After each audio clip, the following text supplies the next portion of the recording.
मराठा आंदोलकांच्या दबावामध्ये येऊन निर्णय घेऊ नका असं आवाहन बबनराव तायवाडे यांनी सरकारला केलंय।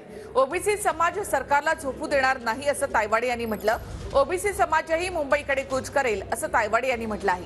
ओबीसी नेते बबनराव तायवाडे यांनी सरकारला देखील इशारा दिलाय। सरसकट कुणबी प्रमाणपत्राच्या मागणीनंतर ओबीसी समाजामध्ये आता भीती आहे असं तायवाडे यांनी म्हटलंय। 5-6 महिन्यापासून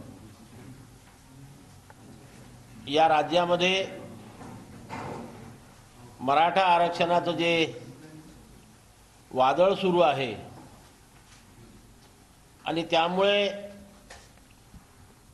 ओबीसी समाजामध्ये एक जे भीतीचं वातावरण निर्माण झालेलं आहे, एक संभ्रमाचं वातावरण निर्माण झालेलं आहे। जर सरकारने कुठल्याही दबाव तंत्राखाली येण्याचं धाडस केलं